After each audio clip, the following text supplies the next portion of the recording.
जय हिंद दोस्तों।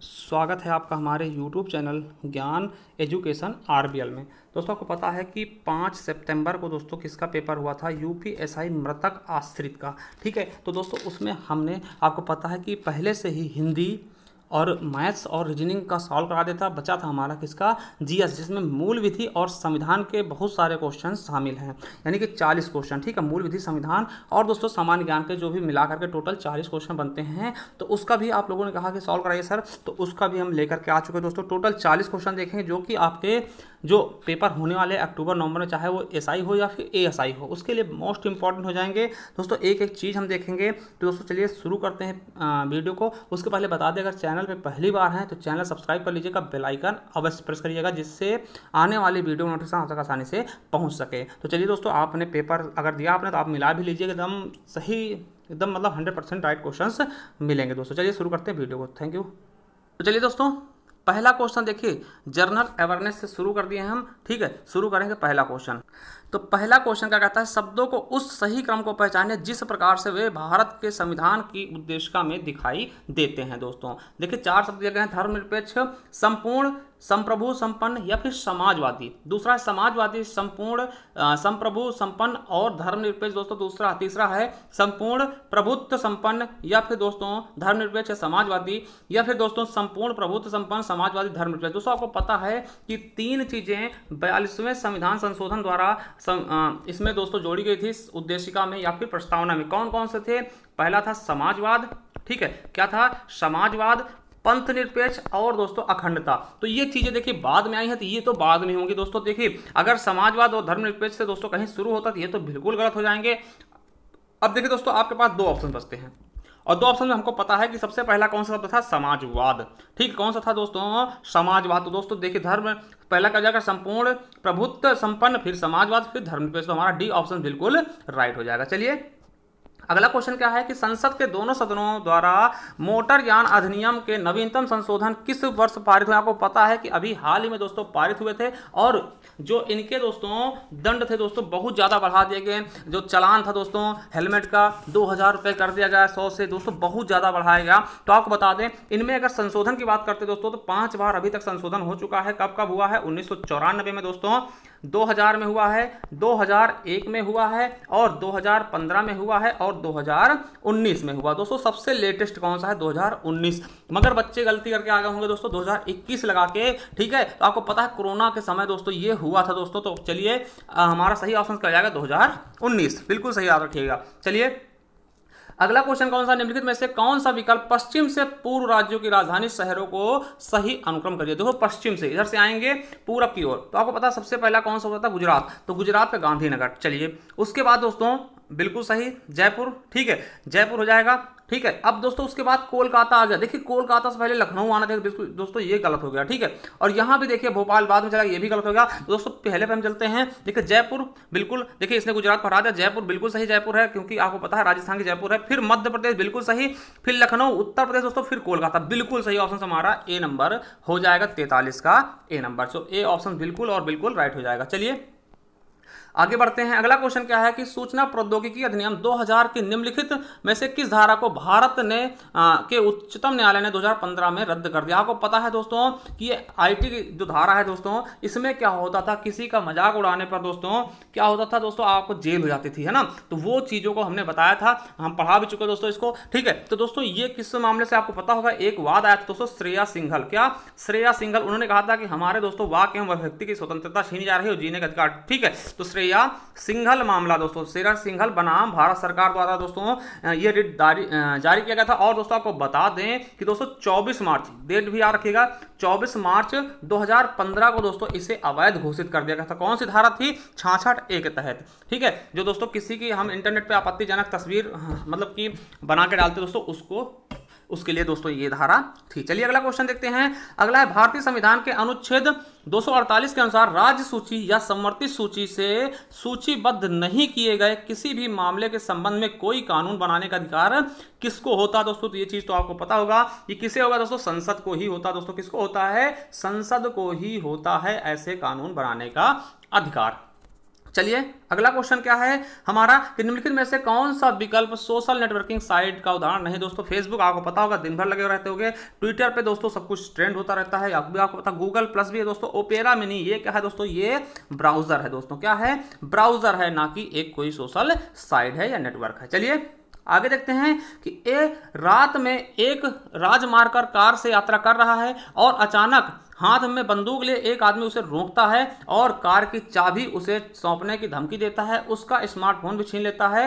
अंततः सड़क पर फंसे एक को छोड़कर वह व्यक्ति कार लेकर भाग जाता है। दिए गए परिदृश्य में भारतीय दंड संहिता के अनुसार किस प्रकार का अपराध किया है दोस्तों। तो आपको पता है वो क्या कर रहा है दोस्तों, वो लूटपाट कर रहा है। क्या कर रहा है दोस्तों, लूटपाट कर रहा है। दोस्तों याद रखिएगा क्या कर रहा है, तो लूटपाट कर रहा है दोस्तों, किसी से छीन रहा है दोस्तों। धारा कौन सा है, धारा 390 दोस्तों, क्या 390 लूटपाट, और इसके हिसाब से दंड दोस्तों किसमें है तो 392 में दोस्तों। ठीक है चलिए लूटपाट कर रहा है। चलिए अगला है मौलिक अधिकार के रूप में स्वतंत्रता के अधिकार के बारे में कौन सा दोस्तों विकल्प गलत है। दोस्तों आपको पता है स्वतंत्रता के अधिकार के बारे में कौन सा विकल्प क्या है गलत है दोस्तों। वाक्य एवं व्यक्ति स्वतंत्रता दोस्तों 19A में आपको पता है। ठीक है दोस्तों 19A में दोस्तों 6 स्वतंत्रताएं अलग से दी गई हैं, तो ये तो बिल्कुल सही है दोस्तों। भारत में किसी भाग में निवास करना बिल्कुल सही है दोस्तों। संगम और संघ बनाने स्वतंत्रता बिल्कुल सही। देखिए ये तो एकदम समझदार वाली बात है कि ये शस्त्रों के साथ कहीं भी इकट्ठा नहीं हो सकते, शस्त्र के साथ कहीं इकट्ठा होने की अनुमति बिल्कुल भी नहीं दोस्तों। तो हमारा बी ऑप्शन क्या होगा, बिल्कुल गलत हो जाएगा दोस्तों। ठीक है ये दोस्तों 19 के तहत दोस्तों मिलती है हमें 6 स्वतंत्रताएं अलग से। ठीक है तो ये भी याद रखेंगे, बिल्कुल सही ऑप्शन क्या हो जाएगा हमारा बी नंबर, ये गलत हो जाएगा। ठीक है चलिए अगला क्वेश्चन का निम्नलिखित में से किस मामले में उच्चतम न्यायालय के फैसले को भारत की अनुसूचित जाति और अनुसूचित जनजाति के आरक्षण की संवैधानिकता को कायम रखने के लिए एक ऐतिहासिक निर्णय लिया गया। देखिए हमने अभी यूपीएससी का प्रीवियस ईयर पेपर सॉल्व कराया था दोस्तों, उसमें बताया भी था ये क्वेश्चन दोस्तों किसमें, इंदिरा साहनी बनाम भारत संघ द्वारा। किसमें, इंदिरा साहनी बनाम भारत संघ द्वारा दोस्तों ये कहा गया। दोस्तों अगर एमसी मेहता के बारे में बताएं तो इन्होंने गंगा प्रदूषण के बारे में दोस्तों अपनी रिट याचिका दायर की थी दोस्तों। क्या, गंगा प्रदूषण यानी स्वास्थ्य संबंधित दोस्तों इन्हीं के द्वारा किए गए। और दोस्तों लिली थॉमस जो है दोस्तों इसमें कहा गया कि जो कोई भी सांसद हो या विधायक हो दोस्तों वो अगर 2 साल से ज्यादा उसको सजा होती दोस्तों तो उसकी सदस्यता हमेशा के लिए रद्द कर दी जाएगी, जैसे लालू के साथ हुआ था दोस्तों। ठीक है और मिनर्वा मिल मामले दोस्तों आपको पता है इसके द्वारा क्या किया गया था, जो दोस्तों आपातकाल लगाए गए थे दोस्तों, ठीक उसको क्या किया गया था, उसको चुनौती देने के लिए, ठीक हाई कोर्ट में चुनौती, सुप्रीम कोर्ट में चुनौती देने के लिए दोस्तों ये मामला आया था। ठीक है चलिए अगला क्वेश्चन देखते हैं, तो इसका बिल्कुल सही क्या हो जाएगा, इंदिरा साहनी बनाम भारत संघ। चलिए 50वां क्वेश्चन क्या है, निम्नलिखित में से किस विकल्प ने भारत में यौन उत्पीड़न निवारक अधिनियम के अधिनियमन की नींव रखी थी दोस्तों। तो आपको पता होगा विशाखा गाइडलाइन दोस्तों, कहां का, राजस्थान का मामला था। ठीक है विशाखा गाइडलाइन दोस्तों राजस्थान। ठीक यौन शोषण दोस्तों अगर कार्यस्थल पर दोस्तों मान लिया कोई लड़की कहीं पर दोस्तों काम करने आती है, उसके साथ अगर यौन उत्पीड़न होता दोस्तों उसके लिए ये गाइडलाइन जारी की गई थी दोस्तों, कि कोई अकेली महिला नहीं होगी दोस्तों, है ना ये चीजें। अगला क्वेश्चन है, किसी पदार्थ की द्रव अवस्था के लिए निम्नलिखित में से कौन सा कथन गलत है। देखिए द्रव आपको पता है कि ठोस, द्रव, गैस, वैसे अवस्थाएं और भी होती है दोस्तों, मगर मुख्यतः 3 होती हैं, जिनमें से देखिए द्रव के बारे में क्या कहा गया है, कण तरल पदार्थों में शिथिल रूप में पैक होते हैं, बिल्कुल सही एकदम। तो शिथिल मतलब ज्यादा तेजी से जुड़े नहीं होते ना। अगला है द्रवों में एक निश्चित आयतन और निश्चित आकार दोनों होते हैं दोस्तों, बिल्कुल गलत है, द्रवों में एक निश्चित आयतन नहीं होगा। आप मान लिया कि पानी दोस्तों द्रव है, उसको आप ग्लास में डालेंगे ग्लास का आकार ले लेगा, थाली में डालेंगे थाली का, दोस्तों ये बिल्कुल गलत होगा। हमें और आगे पढ़ने की आवश्यकता ही नहीं, हमारा बी ऑप्शन बिल्कुल मिल गया है। चलिए आगे देखते हैं, किंगस्टन में 1 मिनट में 100 मीटर दौड़ने के बाद निम्नलिखित में से कौन सा इतिहास में विश्व की दूसरी सबसे तेज दौड़ने वाली महिला बन गई है दोस्तों।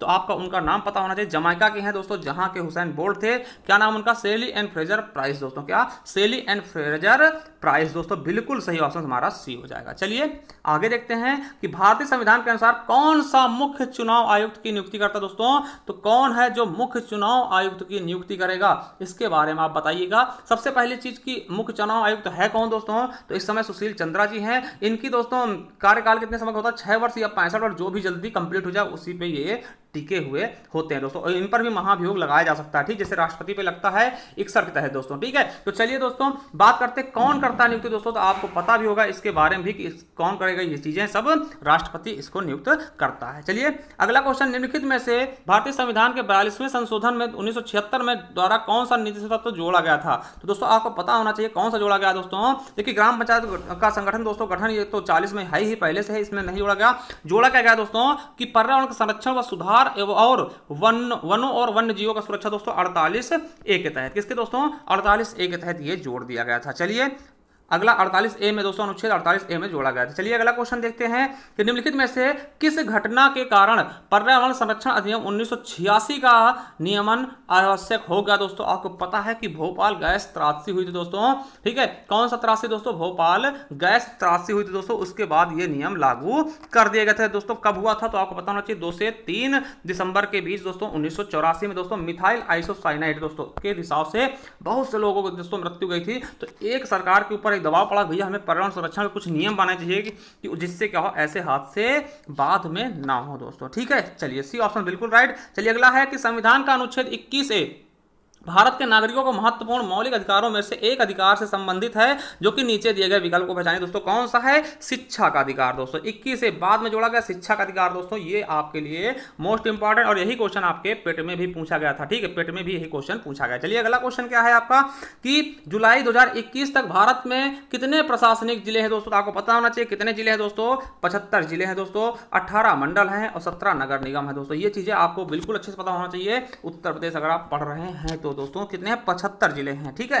चलिए अगला क्वेश्चन कहते हैं कि भारतीय संविधान के अनुच्छेद 155 के अनुसार राज्यपाल राज्य सरकार के प्रमुख को कौन नियुक्त करता है दोस्तों। 155 में किसकी नियुक्ति दोस्तों, राज्यपाल की। कौन करता है तो राष्ट्रपति के प्रसाद पर्यंत ही वो काम भी करता है दोस्तों, ठीक है। किसके पर्यंत दोस्तों, किसके प्रसाद पर्यंत दोस्तों, राष्ट्रपति जब चाहेगा उसको बुला भी लेगा, ठीक है। और आपको पता है कि जब दोस्तों क्या राष्ट्रपति शासन लगता है तो राज्यपाल ही उस राज्य को संभालता है। चलिए अगला क्वेश्चन क्या है, भारतीय संविधान के मौलिक कर्तव्यों में उल्लिखित के अनुसार किस आयु वर्ग के बच्चों को उनके माता पिता या अभिभावकों द्वारा शिक्षा का अवसर प्रदान किया जाना चाहिए दोस्तों, तो किस वर्ष के, 6 से 14 वर्ष के। आपको पता है मौलिक कर्तव्य कब जोड़े गए दोस्तों, तो आपको पता है 42वें संविधान संशोधन द्वारा दोस्तों स्वर्ण सिंह समिति की सिफारिश पर, ठीक है।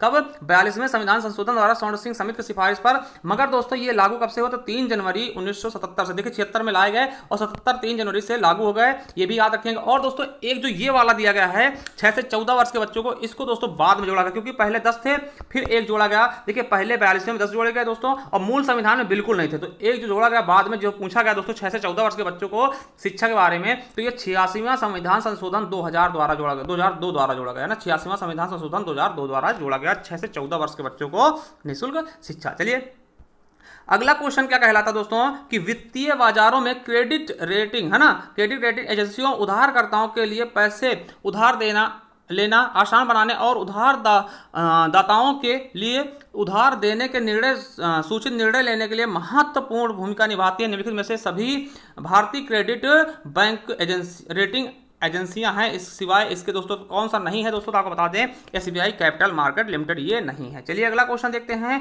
कि निम्नलिखित में से कौन सा विकल्प पंचायती राज संस्था की एक इकाई नहीं है दोस्तों। पंचायती राज व्यवस्था की एक इकाई नहीं है, जो 73वें संविधान संशोधन 1992 में एक माध्यम से जोड़ी गई थी दोस्तों। तो कौन सी नहीं दोस्तों, आपको पता है कि दोस्तों इसमें क्या होता है कि दोस्तों इसमें बताइएगा क्या होता है दोस्तों, ठीक है। ग्राम सभा, ग्राम पंचायत और दोस्तों न्याय पंचायत या फिर ग्राम समिति दोस्तों, ये तीनों होती है दोस्तों, न्याय पंचायत नहीं होती दोस्तों, ठीक है। आपको बता दें कि दोस्तों ये जोड़ा गया 73वें संविधान संशोधन द्वारा दोस्तों कौन सा, तो 11वीं अनुसूची जोड़ी गई थी, जिसमें टोटल 29 विषय पर काम करने के लिए बताया गया था। तो ये भी आप बिल्कुल अच्छे से समझ लीजिएगा दोस्तों, ठीक है, बिल्कुल अच्छे समझिएगा दोस्तों, बिल्कुल अच्छा क्वेश्चन है दोस्तों, ठीक है। चलिए अगला क्वेश्चन कितने विषय हैं, तो 29 विषय। और आपको बता दें कि एक 74वां संविधान संशोधन लाया गया जिसमें दोस्तों नगर निगम को जोड़ा गया था, नगर पालिका जोड़ा गया था, जिसमें 18 विषय दिए गए थे काम करने के लिए। तो इसमें 29 दोस्तों और नगर निगम में 18 दोस्तों। चलिए नगर पालिका में। चलिए अगला क्वेश्चन है भ्रष्टाचार निवारक अधिनियम 1988 में रिश्वत शब्द का प्रयोग किसके लिए किया गया दोस्तों, तो आपको पता होना चाहिए रिवार्ड इनाम यानी पारितोषिक के लिए किया गया दोस्तों, रिश्वत शब्द का प्रयोग नहीं किया गया, इसके लिए दोस्तों पारितोषिक शब्द का प्रयोग किया गया है। चलिए आगे देखते हैं, भारत में आयकर अधिनियम के अंतर्गत आय के शीर्षों के संदर्भ में नीचे सूचीबद्ध विकल्पों में से कौन से सही है दोस्तों। पहला है पूंजीगत अभिलाष से लाभ, दोस्तों बिल्कुल सही है। अन्य स्रोतों से लाभ, बिल्कुल सही है। गृह संपत्ति से आय, यह भी सही है। व्यवसाय में लाभ और अभिलाष से आए दोस्तों, ये भी सही है। तो हमारे चारों के चारों ऑप्शन सही हो जाएंगे, यानी हमारा तीसरा ऑप्शन क्या है, बिल्कुल राइट हो जाएगा। चलिए अगला क्वेश्चन, 1904 में किसने अभिनव भारत नामक क्रांतिकारियों के लिए गुप्त समाज की स्थापना की दोस्तों, किसने, BD सावरकर ने दोस्तों। है ना दोस्तों, विनायक दामोदर दास, है ना, सावरकर दोस्तों। तो बिल्कुल सही ऑप्शन हो जाएगा हमारा डी नंबर। चलिए 65 नंबर क्वेश्चन देखते हैं। मानवाधिकार संरक्षण संशोधन अधिनियम 2019 के अनुसार भारत में राष्ट्रीय मानवाधिकार आयोग, दोस्तों हमने पढ़ाया है इसको और बताया भी है ना, NHRC के अध्यक्ष के रूप में नियुक्त किए जाने के लिए किसी व्यक्ति की आवश्यक योग्यता क्या होनी चाहिए? दोस्तों आपको पता है पहले क्या था दोस्तों कि दोस्तों सुप्रीम कोर्ट का जज होना चाहिए, सुप्रीम कोर्ट का वो न्यायाधीश होना चाहिए, रिटायर्ड न्यायाधीश, मगर अब उसको उच्च न्यायालय का न्यायाधीश भी कर दिया गया दोस्तों। तो ये बिल्कुल सही ऑप्शन कहा जाएगा, वह व्यक्ति जो उच्च न्यायालय का मुख्य न्यायाधीश रहा हो वो भी अध्यक्ष बन सकता। पहले मगर ऐसा नहीं था, पहले दोस्तों उच्चतम न्यायालय ही केवल था, अब दोनों हो गए। तो इसको जोड़ देगा दोस्तों, वो पहले था ये भी जोड़ देगा, यानी कि अब दोनों हो गए, मतलब उच्च न्यायालय हो या उच्चतम न्यायालय हो उसका रिटायर्ड जज दोस्तों बन सकता है। जैसे कि आपको पता है कि वर्तमान में अगर पूछ लिया जाए, क्या दोस्तों वर्तमान में पूछ लिया जाए कि दोस्तों राष्ट्रीय मानवाधिकार आयोग के अध्यक्ष अभी कौन है दोस्तों, तो आपको पता होगा अरुण कुमार दोस्तों। वो देखिए, और जो अरुण कुमार दोस्तों वो दोस्तों सुप्रीम कोर्ट के जज नहीं है दोस्तों, नहीं, ये हाई कोर्ट दोस्तों, ये हाई कोर्ट के पूर्व जज थे ना, ये देखिए समझिएगा, ठीक है, ये समझ लीजिएगा अरुण कुमार, ठीक, वर्तमान में अरुण कुमार, इतना याद रखिएगा, ये क्वेश्चन आपके एग्जाम में पूछा जा सकता है। चलिए अगला है कि संघ लोक सेवा आयोग यूपीएससी के आयोग द्वारा किसी किए गए कार्यों की रिपोर्ट प्रतिवर्ष किससे प्रस्तुत करना चाहिए? तो दोस्तों किसको करना चाहिए? भारत के राष्ट्रपति को दोस्तों, किसको? भारत के राष्ट्रपति को। चलिए अगले क्वेश्चन की तरफ बढ़ते हैं। तो दोस्तों हमारा अगला क्वेश्चन क्या है? जनसंख्या वृद्धि के प्रतिक्रिया में 1952 में परिवार नियोजन के प्रति जागरूकता बढ़ाने के लिए मास मीडिया अभियान शुरू करने वाला विश्व का पहला देश कौन सा बना था दोस्तों? तो ये अपना भारत ही था। याद रखें कौन सा दोस्तों? तो भारत ही था अपना विश्व का पहला देश जो कि मास मीडिया अभियान लागू किया था ना, शुरू किया था। चलिए अगला क्वेश्चन है, राष्ट्रीय सुरक्षा अधिनियम 1980 के उद्देश्य से गठित सलाहकार बोर्ड के अध्यक्ष के रूप में नियुक्त होने वाले के लिए आवश्यक योग्यता क्या होना चाहिए दोस्तों? तो क्या होना चाहिए इसके बारे में बिल्कुल अच्छा क्वेश्चन है दोस्तों। तो क्या होना चाहिए? वो उच्च न्यायालय के पूर्व न्यायाधीश हो दोस्तों। क्या होना चाहिए? उच्च न्यायालय के पूर्व न्यायाधीश हो दोस्तों। देखिए ये मत समझिएगा उच्च न्यायालय के पूर्व मुख्य न्यायाधीश, तो ये गलत हो जाएगा दोस्तों, यही हमारा बिल्कुल राइट होगा। तो ए ऑप्शन बिल्कुल और बिल्कुल राइट समझ लीजिए। चलिए अगला क्वेश्चन, संपत्ति के अधिकार के संदर्भ निम्नलिखित में से कौन सा कथन सही है दोस्तों? तो 19 देखिए अनुच्छेद 19A के तहत दोस्तों 19 के तहत दोस्तों ये मौलिक अधिकार है दोस्तों, ये पहले था मगर अब नहीं है, तो इससे गलत कर देंगे।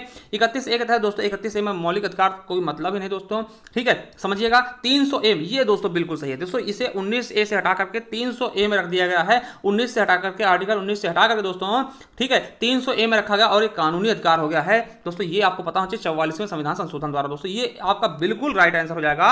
300A के अंतर्गत यह एक कानूनी अधिकार है, यही हमारा बिल्कुल सही आंसर होगा। चलिए अगला है 70 नंबर, निम्नलिखित में से कौन सा विकल्प जनहित याचिका का एक ऐसा ऐतिहासिक मामला है जिसे न्यायालय ने याचिका को इसलिए खारिज कर दिया क्योंकि वह व्यक्तिगत हित में दायर की गई थी? दोस्तों आपको पता होना चाहिए कि इसका बिल्कुल सही ऑप्शन क्या जाएगा, सुभाष कुमार बनाम बिहार राज्य। दोस्तों हमने मिनर्वा मामला बता दिया क्योंकि ये क्या है दोस्तों, जो आपातकाल से संबंधित था, ठीक है। तो चलिए दोस्तों बिल्कुल सही ऑप्शन हमारा डी हो जाएगा। चलिए अगला क्वेश्चन क्या है, सूचना का अधिकार अधिनियम 2005 के अंतर्गत किसी आरटीआई आवेदन के माध्यम से मांगी गई जानकारी किसी व्यक्ति के जीवन और स्वतंत्रता संबंधित है, तो दोस्तों लोक प्राधिकारियों के को दोस्तों कितने दिनों के भीतर ये उत्तर देना चाहिए? दोस्तों आपको पता है कि दोस्तों अगर ऐसे नॉर्मल केस है दोस्तों 30 दिन हो जाता, मगर यहाँ पे पूछा गया है जीवन और स्वतंत्रता संबंधित दोस्तों, तो 2 दिन के अंदर यानी 48 घंटे के भीतर दोस्तों। तो हमारा डी ऑप्शन बिल्कुल राइट हो। देखिए अगर नॉर्मल पूछता तो 30 दिन होता, मगर यहाँ पे दोस्तों पूछा क्या गया है कि जीवन और स्वतंत्रता के मामले में दोस्तों 2 दिन हो जाएगा, बिल्कुल राइट। चलिए अगला क्वेश्चन है,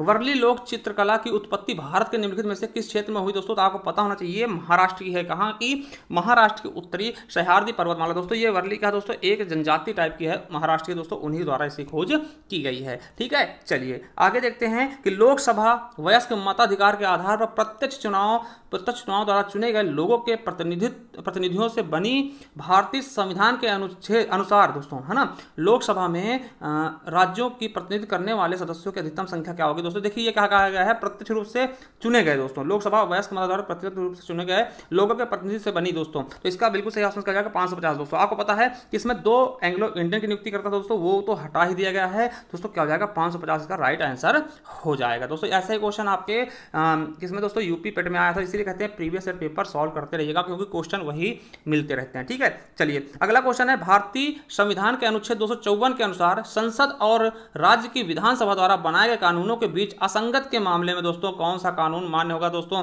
जब दोस्तों राज्य विधानसभा दोस्तों आप ये समझिए केंद्र और राज्य के बीच जब झगड़ा चलता दोस्तों किसका कानून मान्य होता? तो आपको पता होना चाहिए संसद द्वारा बनाए गए कानून। जैसे कि आप समझिए देखिए 3 विषय पर कानून बनते दोस्तों, एक होता है संघ सूची, एक होता है राज्य सूची और दोस्तों एक होता है समवर्ती सूची। आपको पता है कि संघ सूची में केंद्र कानून बनाता है और दोस्तों राज्य में राज्य सरकार, और समवर्ती सूची में दोनों लोग बनाते हैं। मगर दोस्तों अगर कभी मतभेद होता सर, क्योंकि देखिए ये वाला समवर्ती सूची इसमें दोनों बनाते हैं, तो किसी में मतभेद होता दोस्तों तो किसका केंद्र का माना जाएगा दोस्तों, संसद द्वारा मानित है ना। तो ये बिल्कुल सही डी ऑप्शन हो जाएगा। चलिए अगला क्वेश्चन देखते हैं। नेक्स्ट क्वेश्चन क्या है, वाणिज्य और उद्योग मंत्रालय के अनुसार निम्नलिखित में से कौन सा राज्य जनवरी 2020 तक का सबसे बड़ा कॉफी उत्पादक, दोस्तों कॉफी उत्पादक दोस्तों आपको पता है कर्नाटक, ठीक है। और चिकमगलूर दोस्तों पहाड़ी, दोस्तों आपको पता है बाबा बुदन की पहाड़ी, वो बहुत ज़्यादा फेमस है, कहाँ दोस्तों, कर्नाटक की। और दोस्तों चाय के लिए असम और पश्चिम बंगाल बिल्कुल इंपॉर्टेंट होगा ना, तो हमारा सी ऑप्शन बिल्कुल राइट हो जाएगा। चलिए अगला क्वेश्चन है कि अक्टूबर 2020 में भारत ने अपने INS सिंधुवीर किलो श्रेणी की पनडुब्बी को निम्नलिखित में से किस पड़ोसी देश को सौंपने का निर्णय लिया था दोस्तों। तो आपको पता है चीन को काउंटर करने के लिए दोस्तों म्यांमार को, ठीक है, म्यांमार जहां पर अब दोस्तों सैन्य शासन चल रहा है दोस्तों, ठीक है, आप पता होगा है ना दोस्तों, सैन्य शासन चल रहा है, म्यांमार को सौंपा था दोस्तों 2020 में। चलिए अगला क्वेश्चन, 2.6 मीटर के नए गिनीज वर्ल्ड बुक के साथ दोस्तों निम्नलिखित में से किस देश ने विश्व का सबसे ऊंचा रेत महल बनाया दोस्तों, किसने बनाया है, डेनमार्क दोस्तों, पवन चक्कियों का देश भी कहते हैं ना डेनमार्क दोस्तों, ये बिल्कुल सही हो जाएगा डेनमार्क, ठीक है। चलिए अगला क्वेश्चन आपके लिए 78 नंबर का है, निम्नलिखित में से कौन सा भारत की ज्वालामुखी झील दोस्तों क्रैकर लेक है दोस्तों, तो लोनार झील है। आपको पता कहाँ है, तो MH यानी कि महाराष्ट्र में ये स्थित है दोस्तों, क्या है, महाराष्ट्र में स्थित है। चलिए अगला देखते हैं कि दोस्तों ये आपका क्वेश्चन है कि 1947 में संविधान सभा द्वारा सर्वमत से अंगीकृत किए गए उद्देश्य संकल्प में दोस्तों कौन सा कथन सही है दोस्तों, अल्पसंख्यकों, पिछड़े व पहला क्या है, अल्पसंख्यकों, पिछड़े व आदिवासी क्षेत्रों और दलित वर्गों के लिए पर्याप्त सुविधा सुरक्षा उपाय उपलब्ध कराए जाएंगे दोस्तों, ये है। दूसरा क्या है कि संप्रभु स्वतंत्र भारत की और भारत की सारी शक्ति तथा अधिकार लोगों में व्युत्क्रम होते दोस्तों।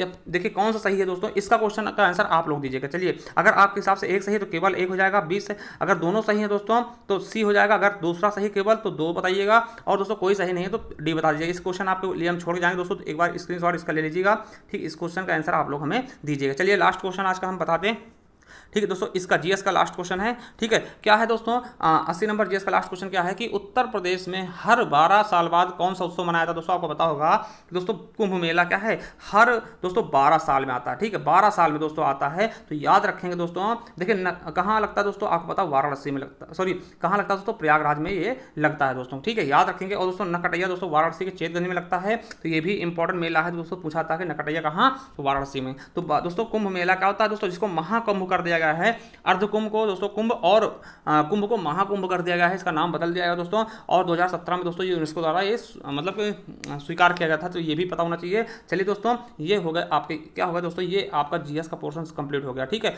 चलिए और आपको बता दें दोस्तों, इसके पहले हमने दोस्तों